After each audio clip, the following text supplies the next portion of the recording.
নমস্কাৰ মৰমৰ ছাত্ৰ ছাত্ৰী আৰু মোৰ বন্ধু বান্ধৱীসকল আহোম ক্লাছেছ ইউটিউব চেনেলটোত আপোনালোকৰ স্বাগতম জনাইছোঁ। আজি মই তোমালোকৰ কাৰণে লৈ আহিছোঁ ক্লাছ 9ৰ ইংৰাজীৰ লেচন নম্বৰ 10। লেচনটোৰ নাম হ'ল কাঠমাণ্ডু। ছাত্ৰ ছাত্ৰীসকল, এই পাৰ্টিৰ যিবিলাক কুৱেশ্যন আছে থিংক এবাউট দ্য টেক্সট মই গোটেইখিনি লৈ আহিছোঁ আৰু তোমালোকৰ সুবিধাৰ কাৰণে মই এইবিলাক অসমীয়াতো ট্ৰেন্সলেট কৰি লৈ আহিছোঁ। ছাত্ৰ ছাত্ৰীসকল, তোমালোকে ভিডিঅ'টো স্কিপ নকৰাকৈ গোটেইখিনি চাই থাকা। ইয়াৰ পৰা তোমালোকৰ এক্সামত গোটেইখিনি কমন পৰি যাব। আৰু তোমালোকে যদি মোৰ চেনেলটোত প্ৰথমবাৰ আহিছা, চেনেলটো ছাবস্ক্ৰাইব কৰি ৰাখা আৰু লগতে বেল আইকনটো দবাই দিব, তেনেহ'লে মোৰ ভিডিঅ'খিনি তোমালোকে প্ৰথমতে নটিফিকেশ্যন পাই যাবা। 1 নম্বৰত দিয়া আছে আমাৰ answer this question in 1 or 2 word or in short. এইটো অসমীয়াত অনুবাদ কৰিলে কি হ'ব? এই প্ৰশ্নবোৰৰ উত্তৰ এটা বা দুটা শব্দৰ অৰ্থাৎ চুটি বাক্যত লিখা। ইয়াত 1 নম্বৰত কি দিয়া আছে? Name the 2 temples the author visit in Kathmandu. কাঠমাণ্ডুত লিখকে দৰ্শন কৰা দুটা মন্দিৰৰ নাম লিখা।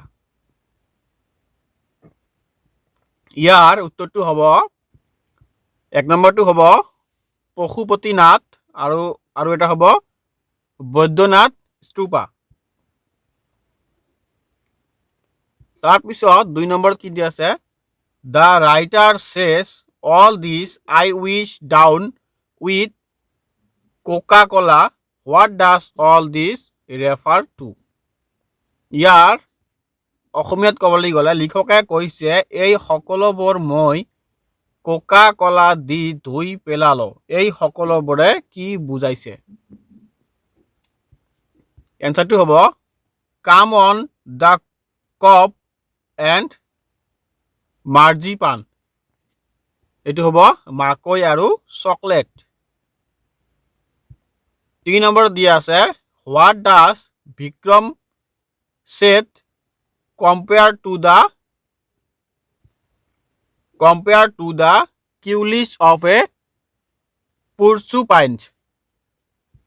ইয়াৰ তোমালোকে এনচাৰটো হ'ব বিক্ৰম শেঠে এটা শংকুপনৰ কুইলৰ সৈতে কি তুলনা কৰে? ইয়াৰ উত্তৰটো হ'ব the flutes lead on the top of the flute seller's pole. এইটো হ'ব খুটাটোত একেবাৰে ওপৰত বন্ধ খাই থকা বাঁহীটো। 4 নম্বৰত দিয়া আছে নেম 5 কাইণ্ডছ অফ ফ্লুটছ। 5 প্ৰকাৰৰ বাঁহীৰ নাম লিখা। এইটো তোমালোকৰ হ'ব ফ্লুটছ মানে বাঁহী। এনচাৰত দিয়া আছে the reed ney, the recorder, the Japanese shakuhachi, the deep bansuri, the breathy flutes of South America and the high পিটছ চাইনিজ ফ্লুটছ। তাৰপিছত আমাৰ 2 নম্বৰ দিয়া আছে কি? Answer is question in the short paragraph. ইয়াৰ অৰ্থটো হ'ব চুটি বাস্তৱ উত্তৰ লিখা। What difference does the author note between the flute seller and the other হকাৰ্ছ।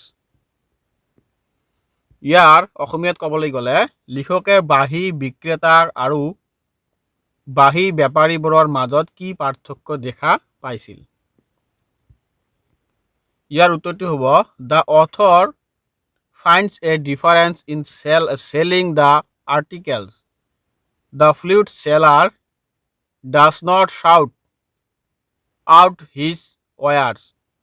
He makes a sale in curiously of handed away as if his was incident to his enterprise.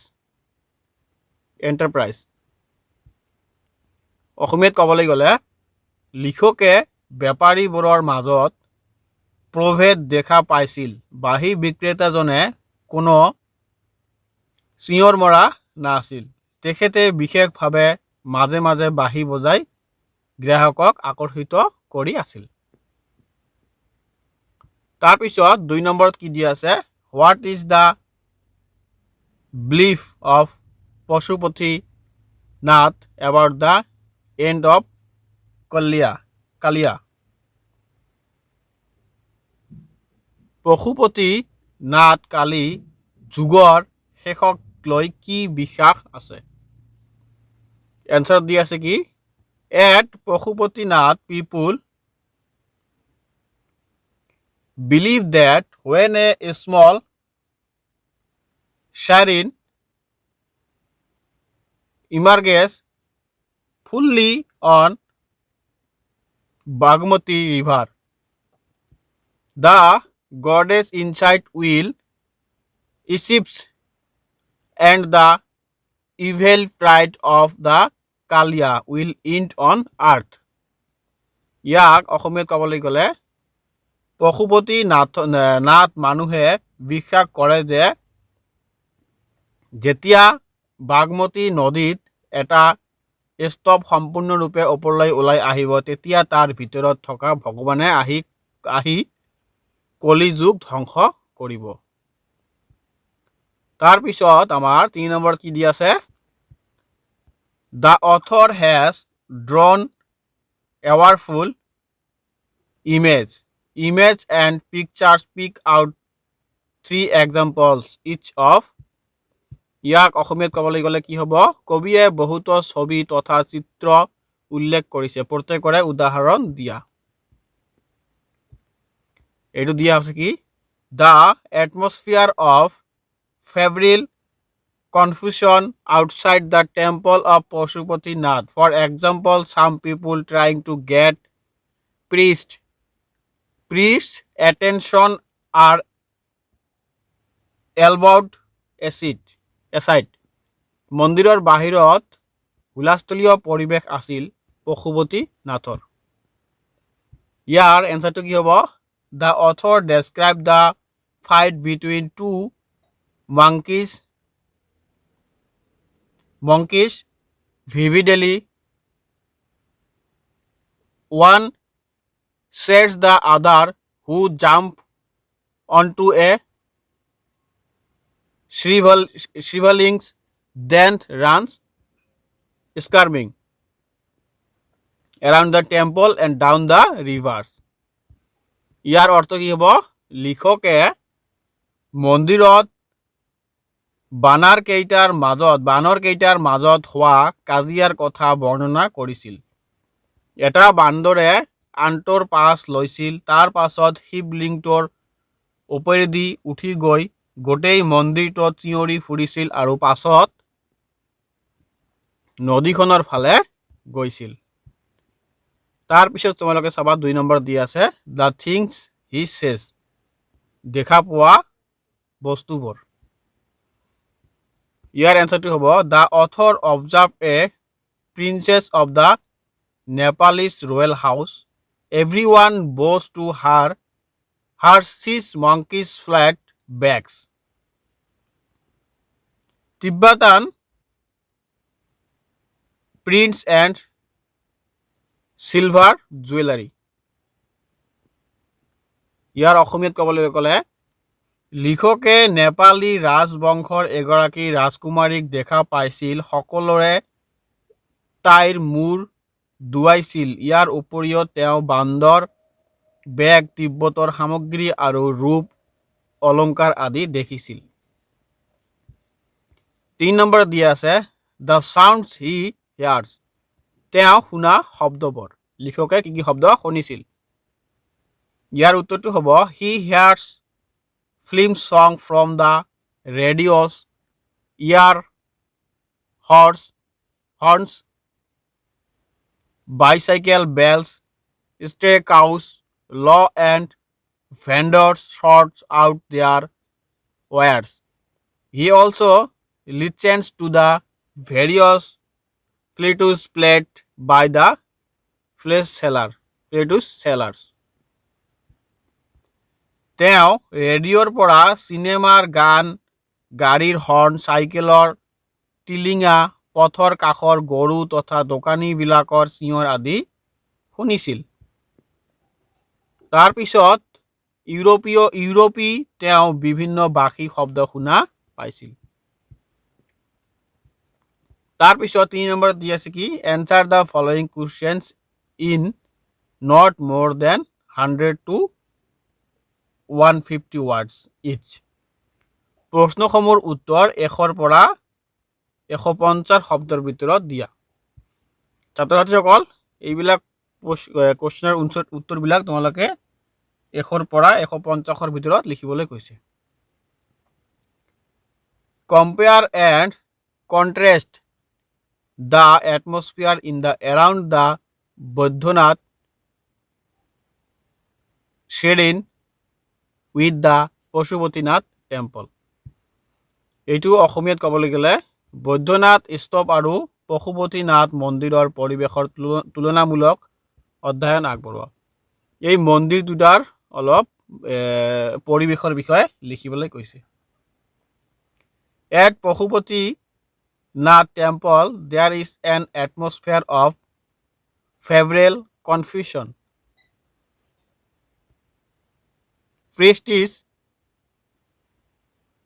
hawkers, devotees, tourists, cows, monkeys, pigeons and dogs roam through the grounds. There are so many worships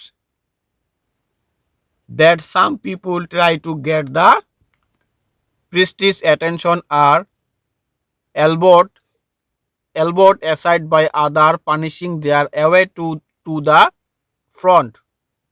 While at the Badrinath stoop, the environment is so calm and a sense of stillness in there.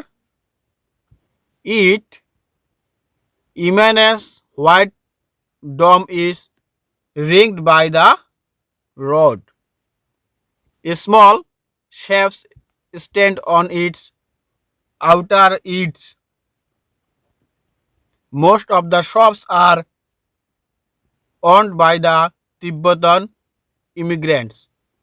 There are no crowds and this is a heaven quietness in the by straight around. ইয়াক অসমীয়াত অনুবাদ কৰিবলৈ গ'লে কি হ'ব? পশুপতিনাথ মন্দিৰ হুলস্থুলীয় পৰিৱেশ আছিল। পুৰোহিত, বেপাৰী, দৰ্শনাৰ্থী, পৰ্যটক, বান্দৰ, গৰু, পাৰ, কুকুৰ আদি সকলো ঘূৰি ফুৰিছিল। বহুতো দৰ্শনাৰ্থীয়ে পুৰাৰীৰ আদৰ্শবাদ পাব বাবে আঁঠুকাঢ়ি আছিল। ইয়াৰ পৰিৱৰ্তে বৈদ্যনাথ স্তূপত শান্তিপূৰ্ণ পৰিৱেশ আছিল। ইয়াৰ শুদ্ধ বগা ৰঙে সকলোকে আকৰ্ষণ কৰিছিল। মন্দিৰৰ বাহিৰত সৰু সৰু দোকান আছিল। দোকানবিলাকত প্ৰায়ভাগ তিব্বত শৰণাৰ্থী বিক্ৰেতা আছিল। তাত স্বৰ্গপুৰীৰ দৰে শান্তিময় পৰিৱেশ আছিল। তাৰপিছত আমাৰ question number 2 how does the author describe Kathmandu's Buddhist streets. এইটো হ'ব কি আমাৰ লিখকে কিদৰে কাঠমাণ্ডুৰ ব্যস্ত পথত বৰ্ণনা কৰিছিল। এইটো হ'ব কি আমাৰ বিজিয়েষ্ট ষ্ট্ৰীট। তাৰপিছত the author says that Kathmandu is vivid mercenary religions with a small shrines to flower adorned diets along the narrowest and busiest streets. There are fruit seller, hours of postcards, chefs selling western cosmetic, film, rails and chocolate or copper utensil and Nepalese antique film songs. তাৰপিছত blare out from the radios or horn sound.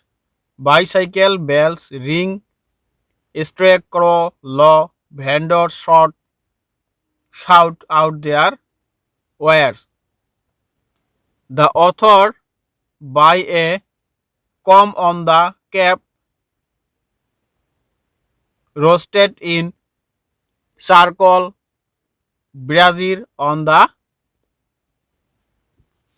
pavement. He also buy Coca-Cola and orange drink. এইটো অসমীয়াত ক'বলৈ গ'লে কি হ'ব? লিখকে কৈছিল কাঠমাণ্ডুৰ ৰাস্তাবোৰ স্বচ্ছ ফুলৰ দোকানেৰে ভৰপূৰ। সৰু সৰু ভগৱানৰ মূৰ্তিৰে পৰিপূৰ আছিল। ইয়াৰ উপৰি ফল মূল বিক্ৰেতা, বাঁহী বিক্ৰেতা, পোষ্টকাৰ্ড বিক্ৰেতা, প্ৰসাধন সামগ্ৰী, চিনেমা ৰোল, চকলেট, কণাৰৰ বাচন, নেপালী সামগ্ৰী বিক্ৰী কৰা মানুহ আদি আছিল। ৰাস্তাৰ কাষৰ দোকানবোৰৰ পৰা গানৰ শব্দ তথা গাড়ীৰ হৰ্ণ, চাইকেলৰ টিলিঙা, বেপাৰীবিলাকৰ শব্দ আদি শুনা গৈছিল। লিখকে মাকৈ কিনি খাইছিল আৰু তাৰ পাছত কোকা-কোলা আৰু কমলাৰ ৰস কিনি খাইছিল। তাৰপিছত আমাৰ 3 নম্বৰ কি দি আছে? The to hear any flutes is to be drawn into the